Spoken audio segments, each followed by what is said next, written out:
Hello, everyone, and welcome to the Remedy Revolution podcast. My name is Erin, and today's guest is somebody who was introduced to me through a Freedom Network. It was kind of an roundabout introduction, but I'm really glad to have him on the show today. He has quite the interesting story about getting into natural health and healing, supplements, and all of those things that you can do even at home without the guidance of any particular practitioner, and that don't cost you a dime. His name is Lance Schuttler. Lance, welcome to the show. Thank you for having me, Aaron. I definitely appreciate it. I'm looking forward to it. So tell me a little bit about your story. What started to interest you about nutrition, about supplementation, and getting healthy? So it began back in 2008. Actually, nothing to do with me health-wise. It was with a family member. My father, he had never taken any pharmaceuticals before, really, like nothing major. Was generally healthy, active, all of that. And one winter in Iowa, he just was not doing well mentally, felt pretty sad, under the weather, emotionally and all of that. And so he knew just something was off. He felt like he wanted to go to his doctor and just, try to make things better. So he was put on an antidepressant. Uh, you know how it goes, ups and downs, a little bit better, a little bit worse. Was switched, same story, switched a few different more times. And 5, 6 months later, he ended up taking his life out of nowhere one day. And, yes, everyone has free will choice, and I know that.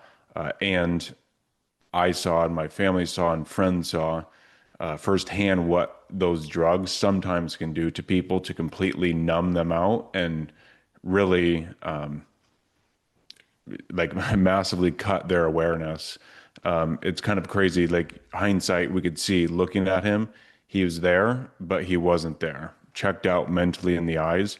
And those drugs, as we know, can do that. And so it was up close and personal, and that kind of is where things began and the door kind of opened for me.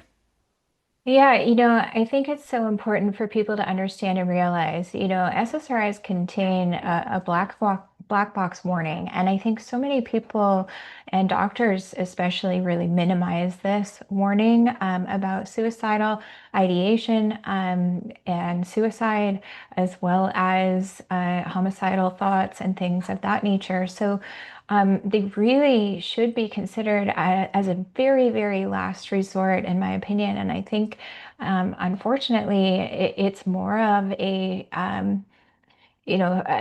first line of defense, treated more as a first line of defense instead of that very last, kind of a thing. So, unfortunately, I'm very sorry to hear about your father being a victim to the side effects of, one of these very heavy duty medications. And, I think the light at the end of the tunnel is that clearly it has shifted your perspective, and now you are wanting to help others struggling with some of those challenges. So tell us a little bit about that.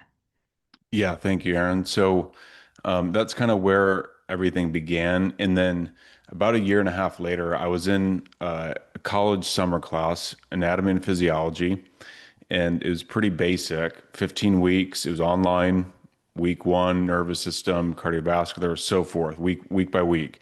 Week eight, it was called Inventing the AIDS Virus question mark. And we talked about the book Inventing the AIDS Virus by Dr. Peter Duesberg. Kerry Mullis wrote the foreword. He was the gentleman who invented the PCR test.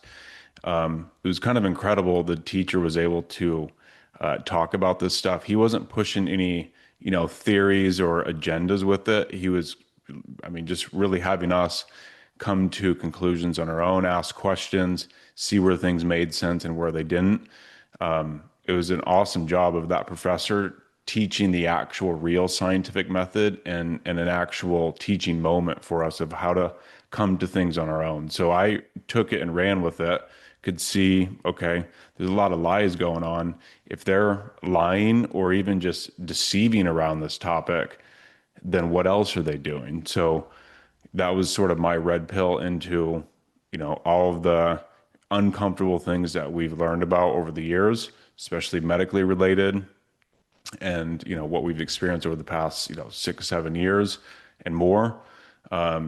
It's something where I learned about that, and I kind of was prepped for what we all know now of, there's been some really crazy things that have taken place with some of these situations. I'm trying to watch, the language I use, but, people follow what I'm saying. Yeah, absolutely. I mean, just for those of you who maybe are unaware, Carrie Mullis was trying to sound the alarm about PCR testing, let's say prior to the last 6 year debacle, and he is no longer with us.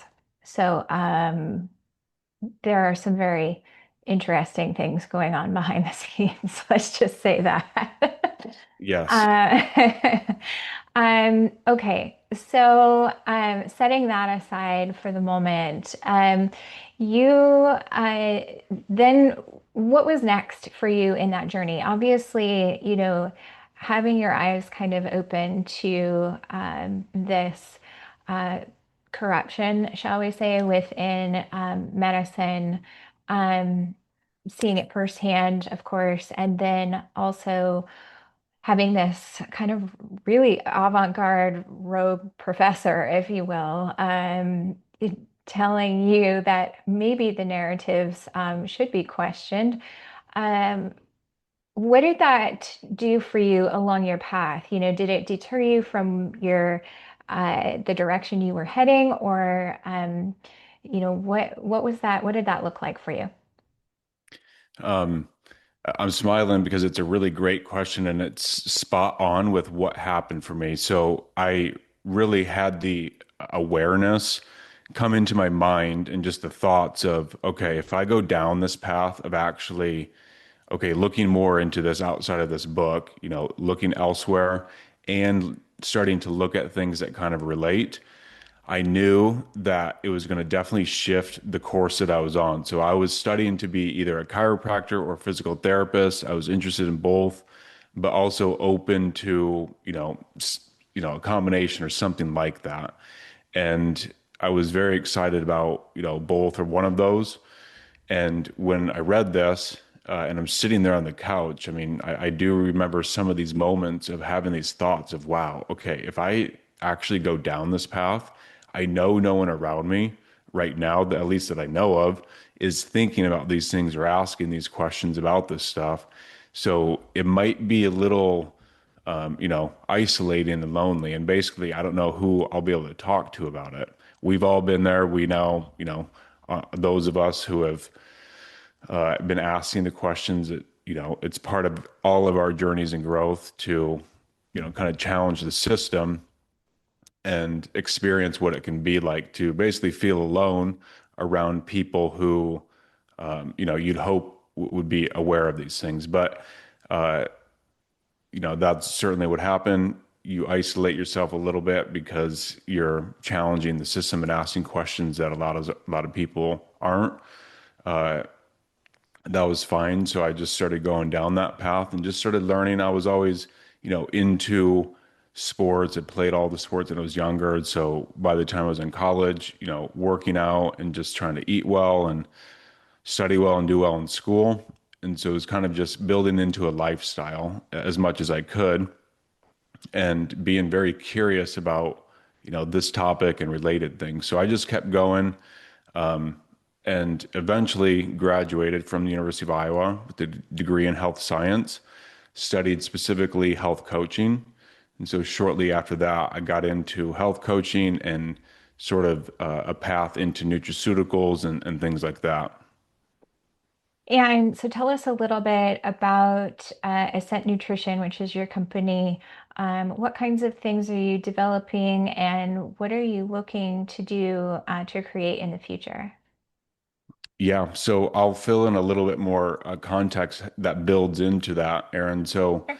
back in, so I graduated school 2014, college, worked in the nutraceutical field in different capacities as a rep for different companies, worked as a buyer in the vitamin department, worked as a health coach for a different chain, and did a bunch of demos and things like that over the years. And, having a lot of conversations with people, both on the health coaching front and just, customers coming in and exchanging knowledge. So I loved all of that. I always have loved sharing health information, loved learning health information, and being my own guinea pig. And so after a handful of years in the industry, working in these different ways, I realized that I could create my own company and do it in a way where I could talk about and promote the products that I like and try to do it in a way that's a little bit different, source things really clean. There's many amazing companies out there and amazing products, and about them, Aaron. And there's some companies, unfortunately, that just are not that great and have crap stuff added in, and it's all about the marketing. So I wanted to create something that was genuine and real with our marketing, no spin, no glamour, but actually, super clean and pristine and real, and just have the products and the effects kind of speak for themselves over time. So, organic and wild harvested nutrients, we can get into some of that, but that's kind of the short of how I began the company and wanted to really kind of angle the company and what we do. Yeah, so it reminds me many years ago, I spoke to a man by the name of Darren O'Lean who was formulating at the time Shakeology for a company called Beachbody. And we talked a lot about the sourcing. And in fact, there was a feature written about him in, I think it was Oprah's magazine, talking about how meticulous he was about sourcing his ingredients. And so I'm interested to know a little bit more about how you go about curating ingredients for your products. Is it more of like the concept of an anti-inflammatory product, for example, is something you're looking to create, and then you go out and try to find the sources? Or are you thinking about, if you find a good source of one particular ingredient, are you then trying to formulate around that? Um, Kind of both. So, how the company began in 2020 is I was researching and trying to find nature's best source of DHEA. Sometimes they call it the youthing hormone or master hormone, a great beneficial hormone to men and women, and especially for mood and happiness and mindset and neurogenesis. I was specifically looking around the topic of neurogenesis and found that pine pollen is nature's highest source of that, what they call a brass nose steroid, and it's abundant in it, and you have to extract it certain ways. And so basically, I learned about this, found a source on this, and experienced it for myself for quite some time, and then move forward with creating the product. So we've got a pine pollen tincture, and that's kind of like where you know, everything kind of began from there. To go more into your question, so then it was really like, what products do I take that I really think move the needle and that have helped a lot of people across the board? So, like organic mushrooms, organic lion's mane for the brain. I've always was suggesting that in other people's companies when I was doing health coaching. Know it works. Many people have feel benefits from it. Lion's mane in general, and just try to basically source it in a way where it's unique and different. So, as an example, with those mushrooms, we grow them here in the US. We grow them longer than other companies too. And we are strain specific testing before each batch, where we're basically choosing the most robust strain of a handful of ones, so that we're starting with the richest, strongest, like specific strain of a species to just maximize the constituent growth in it at the end. And so because of that, and we grow them longer, these mushrooms, as an example, end up being much more potent in some of the compounds than just say, an average across the board product. Not putting down any other products or companies, just explaining through because as I, learned about all these things, I've been the one for myself being really nitty gritty in what I'm asking companies, how they're sourcing, how they're growing, how they're ensuring, how they're testing. And so basically going through all that stuff to find the best for myself, doing that to then source the best for, this company and for others. So, it's kind of a combination of things. We've branched out for sure. It's things that we essentially know that are going to move the needle and actually help people, and that have a good, strong reputation, in historical use or clinical use or, combination of it. Yeah, so where do you see your future with Ascent Nutrition going? Do you suspect that you'll go more towards supplements that are beneficial to mental health? Are you looking to kind of, uh, focus more? uh, this sounds reductive, but the gym bro environment, or I don't mean it to sound that way at all, but Yeah. or is this more for people with, deep chronic illness and conditions like that? I'd say more the first, just general health for people, but definitely mental health and cognitive health. That's definitely been my passion and focus is brain health and neurogenesis, neuroplasticity, the brain's ability to adapt and grow and be flexible. So compounds and nutrients around that, and then also energy for sure. Whether that translates to athletic energy or just everyday energy for people without stimulants. We were selling a coffee, but we moved away from that. Not because we don't believe in coffee, just some of the coffee these days, we were offering organic and mold and mycotoxin free, super clean, very expensive. And so, it just kind of goes with the territory. But the point is definitely things that are going to help people across the board. Mushrooms, those impact multiple body systems at once. The Shilajit, that's a great rejuvenative tonic. We've got algae oil DHA, which is like an omega-3 from algae and not from fish. So just getting to the source of things, bypassing, the second or third steps if we can, and just going straight to the source. So we've got other products. It will also kind of depend where things go with the FDA, and how that changes and evolves. Because there's a lot of things that we'd love to be able to get into that just right now we're not able to. But definitely want to keep making big impacts in nutrients that are not just bland, but are going to really have significant effects for people. Not saying to be medical, but have effects that are actually helping people in ways that massively move the needle. We'll just say.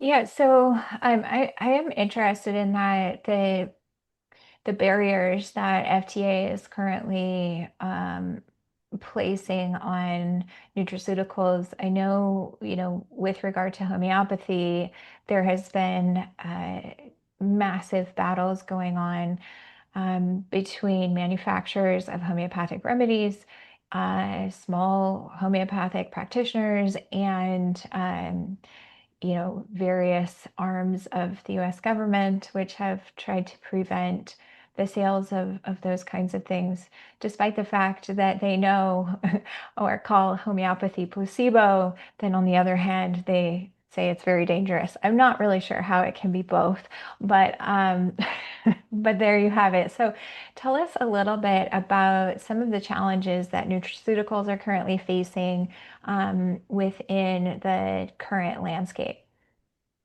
A lot of the similar or same things and similar things that we have been, which is just uh, making sure that language, falls within their guidelines, and how they interpret language and laws and things like that.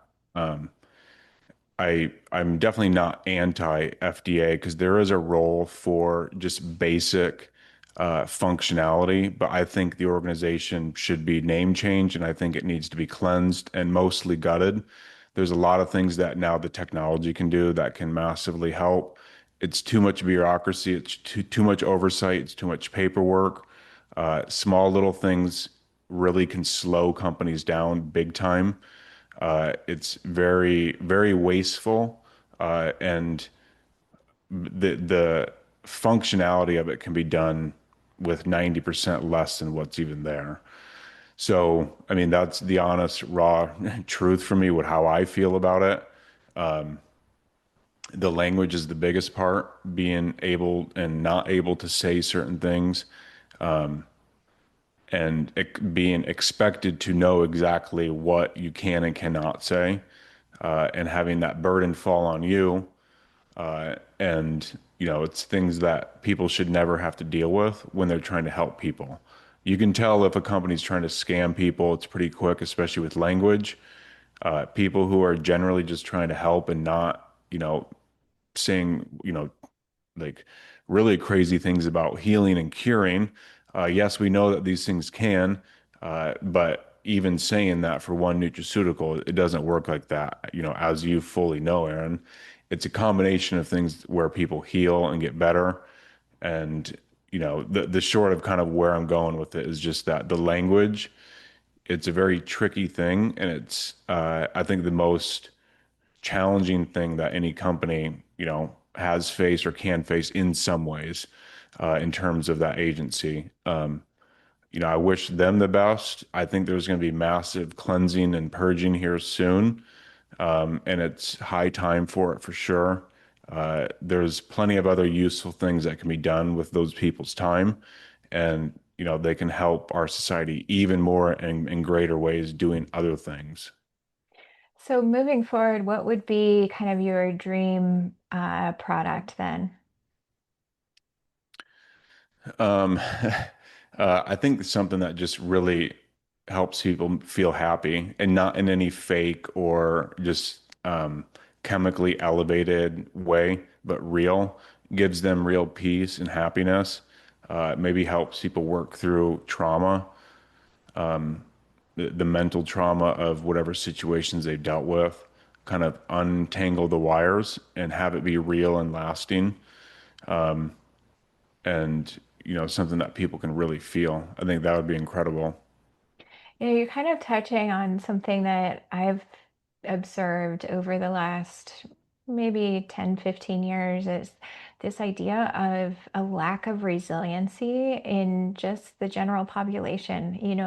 So many people, I think, get knocked completely off course just from something that is really, in the grand scheme of things, probably more minor than it's treated. And so, um, yeah, I mean, I don't pretend to know what the answer is for that. And certainly, if there was some kind of, magic pill, if you will, to help people with those kinds of challenges, that would be fantastic. Um, so hopefully we can get there with some kind of nutraceutical would be amazing. Yes, yes, definitely. And one thing that definitely can help people mentally and brain health wise, and this, is unplugging the router, especially at night. Um, it's the free and simple things that really can also massively move the needle for people. And this is something I do, and I've just gotten the routine of it for years. Unplug the router before bed if you are able to, and just stay away from EMFs as much as possible, reduce blue light at night. I have the light on my phone turned way down, minimizing light exposure at night. So as you're winding down, being mindful of the lights you're using and not just having full brights because, it does release or stop the release of the melatonin to make it harder to get to sleep and stay asleep. Um, and grounding and actually touching the earth, getting those negative ions, massively helpful for us. And getting sunlight in the morning in the eyes, even if it's a full cloudy day, stepping outside, getting light in the eyes, even if it's 20 seconds, that's all you can do. It is quite literally much, much better than nothing.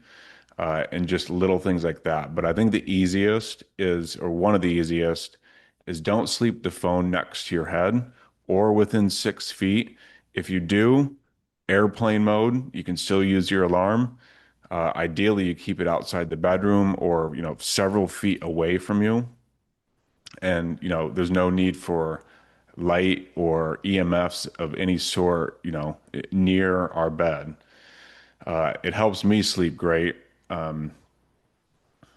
It's something I just love talking about because it definitely helps people. And if they implement it, it's easy to do, it's free to do, and it quite literally does make an impact. Yeah, and there's some real easy things you can do. Things like, putting your phone, you can put your phone in a Faraday bag, which is really helpful as well. I've had the founder of Haven, HAVN, which is EMF blocking materials. They have, sleepwear and things like that, so that you don't have, your phone next to your body all day long. I've gotten into the terrible habit of putting my phone in my pocket at times, and I try not to do that, but we are very much interconnected via our phones, unfortunately, and so um, sometimes life just happens that way, and the best thing you can do is to try to protect yourself from all of that onslaught.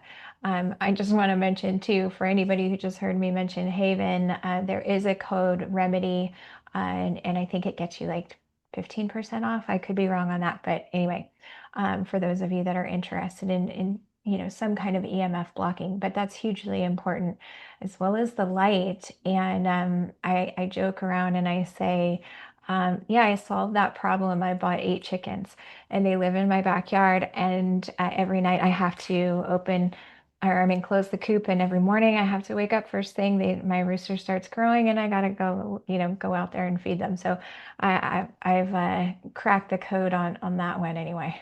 Absolutely. So, tell us a little bit more about the kinds of things that you hope to see with regard to. I know you've been somewhat involved in politics, if you will, if you even want to call it politics. I don't know. I think people consider Maha, for example, politics, and to me, it's no, it's really just more about health in general and moving people more towards a sustainable model of healthcare. And, um, I'm curious how you see things moving here in the future. I think they're going to move forward fast and in great ways. It's definitely been an uphill climb for sure, and there's been a lot of resistance. There still is, but it's become easier to see in general some who and some of the what that's been blocking and trying to stop this progress. So that's first is identifying where the blocks are and essentially removing the blocks. And that, very truthfully is going to, I think, need to include accountability, especially for all the things that have taken place over these past, 7 years with all that stuff, and even beyond, a lot of things even before that. There needs to be accountability, meaning justice, meaning if there's been crimes committed, the people involved need to be fully held accountable. I think we kind of need a sort of reset in any way, in every way in society, across the board, financially, medically, government-wise, politics, health. It's there's been a lot of good things that have happened over the past year and a half, but a lot of it's being attempted to be blocked or has been blocked or stalled. We can't have these little small incremental, and I know in some ways they're not small, but these, smaller incremental wins. We need massive change now. I think it's definitely coming because it's boiled up to this point to where it is going to require a big shift. But we'll see exactly what that looks like. But I see accountability taking place. I see people being arrested and actually held accountable. It's taken a long time. It's getting there, and I think it's just going to keep going. Yeah, I mean, it's funny. I don't think we have talked about this on the show, but for those of you who are uninitiated, if you will, there is a deep connection between the AIDS crisis and a certain small doctor with glasses who most of us are very familiar with, who is on our television virtually every day for a long time.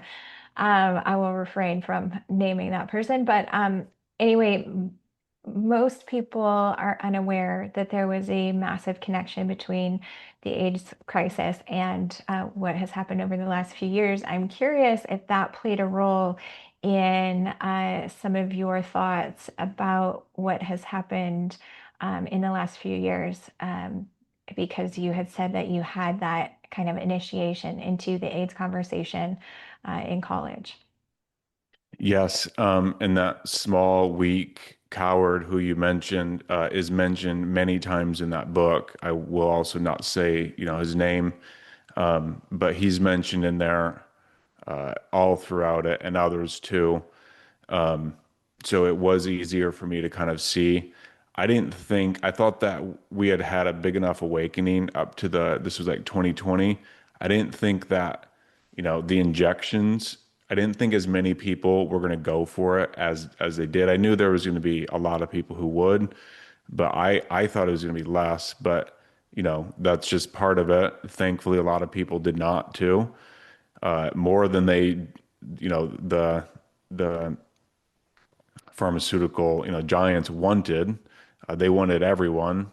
Thankfully, a lot of us did not, and spread the word to people and tried to help in the ways that we could.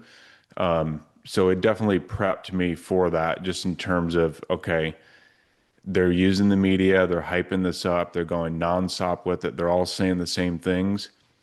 There's probably some sort of operation, that they're trying to achieve here. Yeah, and I think for those who had really kind of done those deep dives into some of the previous issues with regard to AIDS, some of the autism conversations, many of us could see what was coming very, very clearly.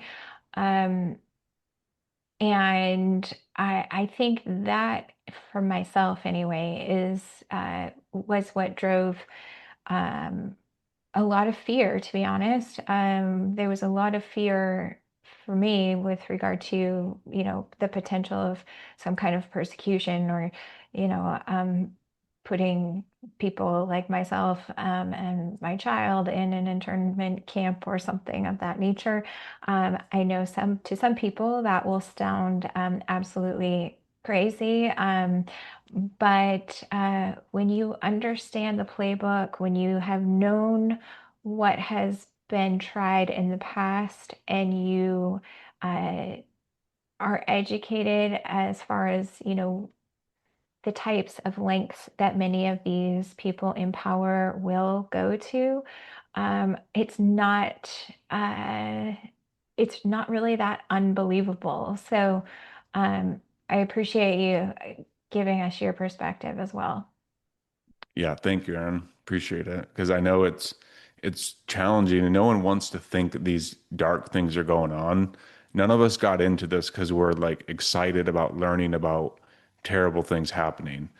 We weren't, most of us, we weren't even looking for it. It just, it comes to you and it's repeated over enough where you see the pattern and you can see, okay, these are all just lies and they're very, very good at it. I mean, I got to the point where I continuously said, gosh, I really hope I am dead wrong. Like, I wish in my heart of hearts that I could just be wrong. And I would be happy to come around and say, guess what, guys? I was totally wrong. Sorry, but that unfortunately was not the case. Yep, exactly. Um, all right. So I kind of want to round us out here with some things that might be a little bit more hopeful. So tell us a little bit about, you mentioned the pine tincture. What else is Ascent Nutrition currently offering? Yeah, so the pine pollen tincture, that's one that we've got. We've got organic lion's mane mushroom powder, organic agarikon mushroom powder, which is respiratory and immune. That has crazy story in and of itself, but it's a great immune and respiratory neurological mushroom. It's not all that well known. Agarikon, different from the agaricus, USA grown. Both of those mushrooms here. We've got organic sea moss. We've got the algae oil DHA, which is the omega-3 product. Ultimate Shilajit, which is Shilajit in capsules, so you don't have to deal with the sticky resin. Organic turmeric, organic beetroot, organic Ceylon cinnamon, just some of those, a few others, but that's, some of the main ones and some of the most well-known ones. And so are you encapsulating single ingredients then? Yes, some, yep. Okay. And tell us a little bit about, do you have any protocols set up for people that are looking to maybe work on brain health or, something else, other challenge that they might be facing? We don't go so much into protocols, but we definitely have suggestions that, are commonly used to help. So the omega-3 is for sure with lion's mane. That's just a great, simple, two nutrient stack to take. Pine pollen, of course, that can be used as well. Detoxification, we say the pine pollen tincture with the ultimate shilajit. That's definitely a good like detox stack. Those are kind of the main two. We'll do detox and brain health, uh, hormone health, the pine pollen, the shilajit, and the beetroot. They can be used for men or women. Those are kind of the big ones that we get into, Aaron. Awesome. And if people are interested in learning more about each of those products, where would they go to find you? Go ascentnutrition.com. The brand is Ascent Nutrition. We're not on Amazon, so you have to find us, at our website. And we want to keep it that way as well. We were on there previously, but we just like having our own setup and not doing the Amazon thing. Yeah, maybe you know something about this, but I know for a little while there was a concern that there were there was tampering with perhaps some of the nutraceutical products on Amazon. Uh, are you familiar with any of that? Yeah, there's a bunch of companies they tested, and a lot of them had almost nothing or sometimes nothing in there, or the dosages were way off for what was in there. Amazon's gotten much better on their regulations and how they monitor and things like that. Some companies you have to have a trademark to be able to do some things on Amazon. But yeah, it's been pretty loose, and a lot of companies did take advantage of that. I think they're trying to change it, but it's still there's so many brands out there, and Amazon's so big that they can only do so much to monitor as well. Yeah, yeah. So proceed with caution if you're gonna order anything off Amazon. Yeah. Awesome. Okay, Lance. So I ask every single one of our questions or our guests 8 rapid fire questions. And these questions are designed to give us a little bit more insight into who you are and what makes you tick. Are you ready? Yes. All right. Number one, if you could choose only one natural remedy for the rest of your life, what would it be? Um, Marine phytoplankton. And why is that? Because it's a specific strain has every nutrient that the human body needs and many more that science had not discovered. Nanochloropsis gatitana, I believe, is the strain, and it's super nutrient dense. Awesome. All right. Number two, tell us something most people don't know about you. I love classical music. Nice. Very cool. Any particular composer? Debussy for sure. Nice. All right. Number three, if I were to compile a playlist of happy music, what song would you suggest be added? Young at Heart by Frank Sinatra. Nice. My son actually sings My Way all the time, uh, Awesome. at the top of his lungs. All right. Number four, what is your favorite guilty pleasure? Chocolate for sure. Awesome. Dark chocolate, I presume. Yes, All absolutely. right. What is the most influential book you've ever read? Um, the one that we mentioned earlier is pretty influential. I also really liked the book Outliers, by Malcolm Gladwell. That really kind of opened my mind in some ways and had me thinking about things in different ways when I was younger. So that was pretty cool and influential. Yeah, it's a good book. I've read it. All right. What does the word revolution mean to you? Um, Restoring truth, justice, freedom, and all things that are good and right. And what does the word remedy mean to you? A healing solution. And then lastly, if you were to impart one piece of wisdom onto our listeners, what would that be? Always have a curious, open mind, always trying to learn and uh, just, yeah, be young at heart, kind of like the Frank Sinatra song. Awesome. Well, Lance, it has been a pleasure.